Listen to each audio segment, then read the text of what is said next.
Oh, the holidays, Christmas, Yuletide and cheer, festivals and laughter, and holiday-spiced beer. The carolers, the caroling, the annual Yule log, adding tons and tons of whiskey to your Wally Moose glass of nog. The Christmas trees, the Christmas lights, well, Hanukkah lights for some, from snowball fights to fun-filled nights and tons of rum. And thus begins our Christmas tale set where there's no snow, where the coldest days are 65 or never far below. It's on this Christmas Eve that things will start to get real scary for two drunken idiots named Marv and Harry. Games, brains, and a head-banging life here. It is Christmas time and we are continuing our Christmas horror reviews. I actually feel like I should take this hat off, turn the lights off, and remove this jumper for this one. Because this is, to me, the worst Christmas horror movie I have ever seen. Written and directed by Brandon Tabata. The story surrounds Harry and Marv. Get it? Yeah. Who accidentally bring a vicious blood-drinking Sugarplum fairy to life on Christmas Eve. That sounds awesome, right? And you see 47 minutes? Well, at least you're not going to overstay your welcome. That's quite good. You're wrong. You will feel every minute of that 47. Cast, we have Josiah Liquiga as Harry, Samuel David Souza as Marv, Jocelyn Gompers as Claire, Sierra McConnell as Ali, and Sarah Rogilia as the Sugar Plum Fairy. I generally have no problem. I will warn you now, if you just don't want to watch something that's completely negative, don't watch this video. I have no problem saying this is the worst Christmas horror I've ever seen. And here I'm going to do something arrogant. I know what the fuck I'm talking about. And I know what they're talking about because for the past 5 years, the site has run horror movies over the Christmas period to the point where it is now a struggle for me to find new ones to do. So I end up coming across stuff like this. And I paid for this on Amazon. So I paid for this. I have done my time. And it is not alone. I also have 2 horror movies on the website that have been ranked 0 out of 10. 2013's Krampus, the Christmas Devil, was initially the worst I'd ever seen. Then this year, Krampus 2, The Devil Returns, was reviewed, which is the sequel to that movie, and also scored the massive 0 out of 10. Those movies are disgraceful with no redeeming features, just bad-tempered, badly acted, badly shot, bad budget. Everything about them is a terrible fucking movie. I hate them. I know many others that have scored low. But Sugar Plum Fairy is worse than both of them because of how little it does, of how many mistakes it makes, but how stupid it is, but how poorly acted it is, how there's no gore. I saw 18. Yeah, you thought, ooh. What the fuck did you get an 18 for? Yeah. What on earth was that? This gets a 0 out of 10 on the website. But that is only because our system, our barometer, our bar, doesn't go lower. Yeah. Otherwise, it would be into minus scores. We've never done a minus score.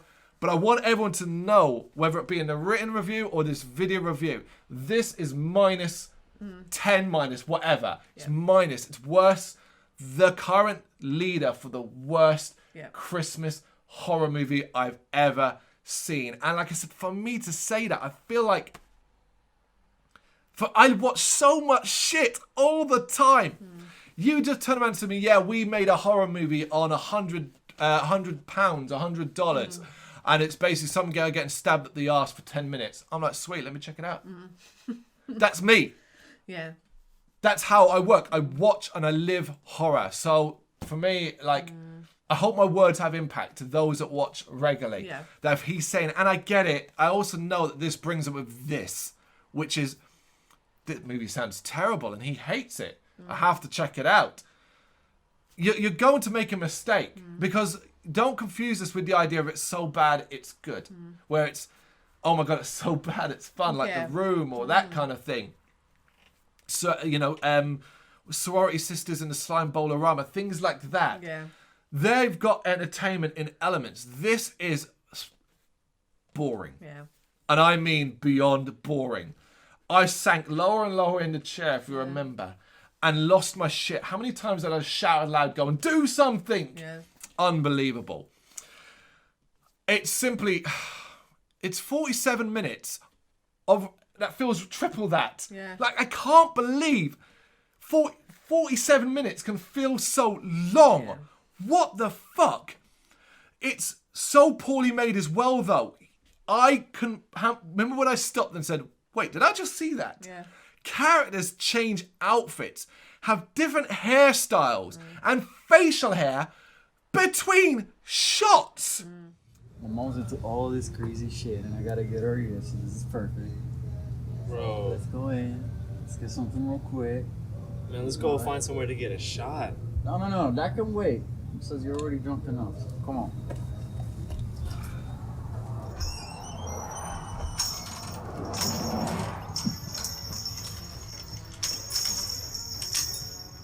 This is fucking awesome. I feel like I need a damn tetanus shot after touching that doorknob. He's wearing a leather jacket outside the shop. It cuts to him coming in. He's wearing A jumper. no, he's not. Long sleeve top. Long sleeve top. The jacket's gone. There's a point where in the same shop, one of them's got shaggy hair and a fairly lengthy goatee. Yeah. Back home, they've now put a hat on him to hide the fact his hair is longer and his goatee is short, and the other's hair is styled suddenly. It's like they made one part of the movie and then had to go away for whatever 6 months and come back and redo it, and they were like, oh, well, I don't want to grow my goatee out and I don't want to cut my hair, so we'll put a hat on you now to hide it, even though it's so fucking obvious. And cannot blame it on a pandemic. 2017 this was released. So it was way before. Yeah. Way before. And it's so fucking obvious. It also, that is apparently used as a stupid plot point as to why one of them colours their hair. Now, I'm going to presume she actually coloured her hair in real life. And they were like, let's at least write that into it. You didn't think, you couldn't write any of the rest of it into it. No. Fucking nonsense. Absolute nonsense. This isn't a joke. This is so poorly done, you will be shocked. And for me, another reason why it's worse than the Krampus duo is because it opens so boldly and is proclaiming itself with these massive opening credits that have these effects and garishness to it. Like, oh, cool. This could be over the top silliness. I'm looking forward to that. But instead, it turns out one of the most mind-numbingly boring stories I've experienced in all of horror. Worse, because the cast as well are doing a horrendous job in the acting department. That's what you paid $100 for? Come on, man, it wasn't that expensive. I guess. Well, my mom's into this type of shit. It's the only thing I got her. What the hell is it even made out of? Plastic? Who knows? There's almost next to no blood. You get a brief bit of blood on the sword at the end. And the villain... the basic positive I could say. Do you remember what I said about the villain? Oh, her teeth look pretty good. Yeah, like quite extended. Beyond that, she's got a bad hairdo and some horns. Yeah, and some wings. Some like Like some wings strapped onto her as well. It spends 45 minutes of this movie telling you things. 45 telling you things. 2 minutes showing you things. And those things aren't worth putting up with. Yeah. All anyone in this movie does is talk. And the icing on this turd cake. This is look, it's got cream. You cut into it and it's shit. Yeah. But the icing on it is this impossibly long retelling of the Sugarplum Fairy villain of the movie. To me, this is the section. If you even get this far, this is the section where you will stop watching. I almost gave up. Yep. And I don't stop movies. I will watch it to the end because I am very in a belief where like you can rescue a bad movie in the last 5 minutes. Oh yeah. You know, not making it great, but you can be like, at least that part was good. You have to give it a fair try to talk about it. Absolutely. We get this some sort of Lord of the Rings style retelling of a battle between Santa, Krampus and his creations, the Sugarplum Fairies, are being told by these hicks. with this woman that's so annoying, interrupting and being like, I believe this story's real. And it's like, you're a grown fucking adult. Yeah. But it's done with these badly drawn drawings Yeah. that if your kid drew, you'd tell your kid, be like, that's shit and going in the bin. That's not going in the fridge, you little prick. Yeah. Rip, poof. They're so shit. So bad. But it goes on for at least 10 minutes. Surrounded by enormous, ethereal reindeer and what looked like a sea of gargantuan white wolves, a Viking-like man stood at the edge of the village, garbed in a lavishly dark set of armor, and draped with the hides and furs of some ancient and unknown beast. The man's face was hidden beneath the oversized cloak, and all that could be seen was a long, ashy beard pouring out from beneath the hood. The chaos of the town stopped, and the various evils paused in their tracks, frozen in place at the sight of this being. Krampus knew exactly who this was. He threw the remaining elves to the ground and glared devilishly at the bearded man, who in turn raised his hands and began to pull back his hood, revealing his face for all to see. It was Nicholas, the personification of Christmas itself, and the reborn spirit of the original patron saint, known throughout the world by countless cultures and as many different titles. Father Christmas, Papa Noel, Kirstman, Sinterklaas, Kris Kringle, you name it. The man who stood for everything Krampus was trying to destroy. Santa Claus! And it's like, oh my God. And like, I don't even mind the idea of doing the drawings. But the problem is there's only a handful. Yeah. And it sticks on one for ages. Yeah. And they're not good drawings. Just not. Hire an artist to do that if you want to do it properly. Yeah. Make it a thing. Make it an animated section of the film. Well, Yeah. they could not afford to do that. It's so bad, it's so boring, so filler, that I actually became convinced it was a joke. I was sure it was a joke. That at any point the movie was going to stop dead, everyone was going to turn to the camera, start pointing and going, you wanker, you paid £4.49 for our movie. Stop crotch chopping at me and stuff like that. At least then I'd been like, all right, boys, you got me. Yeah. 1 out of 10. You're better than the Krampus because you got me. And I was so sure. I was like, any moment now, they're going to do it. Any moment now, they're just going to laugh. Or they're going to turn up the door. And it'll be like I want a prize. Yeah. Because I got that far to the movie. Yeah. And I'll be there with horns and everything. Deck the halls, and everyone will come in and they'll celebrate with me and it'll be a party. But unfortunately, it is not. It's a very serious film. Serious fucking film. And to me, what you realise is this was a 2-minute short. Like, think about what this story is. Yeah. And how many times you watched a horror short that does this. Yeah. It's a 2-minute short that's been stretched into a 47-minute movie.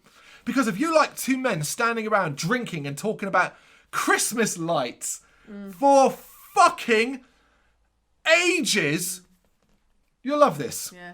What about awkward fights about hair colouring? Oh, God.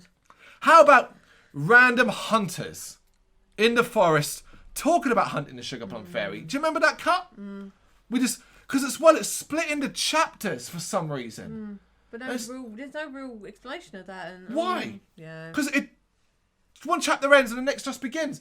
Beyond the random cut to the group telling the story about the battle of the Sugarplum Fairies at Helm's Deep. That part. Yeah. And then we cut to some hunters in the forest. They're like, yeah, don't let the Sugarplum Fairies sneak up on me. And then you see like one of them being killed by like predator vision. And then that's it. And it's like, the fuck was any of that? Or the ending, Saint Nicholas enjoying a glass. Oh, that scene. Oh, yeah. It's filmed two different times. The Santa wasn't there at the same time as the other guys. Yeah, so basically there's a clear point where he's standing somewhere else in the fridge and they're standing, like they're supposed to be talking to each other, but you never see them in the same shot. Yeah. And the biggest clue is the fridge light. This made me laugh so much. So this Saint Nicholas is like, yeah, nice cookies. It goes down great with a glass of milk. It's awful, awful, awful, awful. And he opens the fridge, but from their angle, they're bathed in blue light. It's like this blue light is coming from on my right hand here. Yeah. Right, it's like, that's so bad. Yeah. Like, clearly you're not both there. Yep. Clearly you filmed these completely fucking separate. Yep. Absolutely. I've watched him wreak havoc for centuries upon centuries upon centuries. And still, even with everything he's ever done, after all the people he's hurt and all the pain he's caused and all the blood he's spilled, there's only ever been one thing Krampus created I just never could stomach. All his damn sugar plums. And of course, some of the worst acting outside of a Krampus horror. And when I say Krampus, I'm not talking about the good Krampus movie. No. I'm not talking about the Adam Scott and what's the woman's name? Wonderful actor. Oh, is she the one that's in like Step Brothers and stuff? No. It's what's her name from that movie everyone really, really liked recently? Oh my god, my mind's gone completely blank. I got to nail this down. Famous actor. She's really that one with the kid who gets her head knocked off out of the car and does the tick noise with her mouth. Oh, Toni Collette. Toni Collette, yeah. I love her. Toni Collette. I knew that straight there you away. go, Toni Collette. Yeah, she's a great actor. That Krampus. Yeah. That's the good Krampus. I'm talking about the Krampus the Christmas Devil, Krampus Returns, and even like things like Krampus Origins are better than those. So, and that's a bad movie as well. Take my word for it, people, please.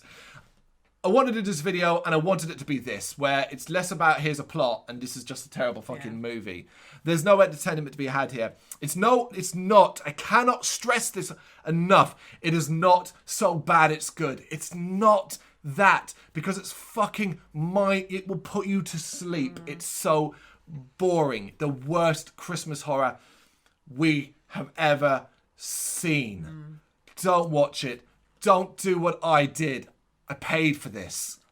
Fool. But don't be tricked. Don't even think it's worth watching for free.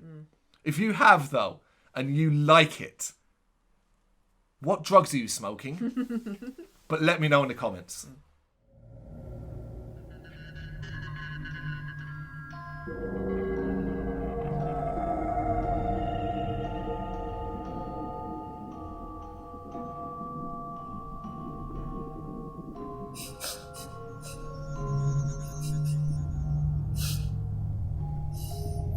Thank you very much for watching. You can check us out on gbhbl.com as well as on Facebook, Instagram, Twitter and Tumblr.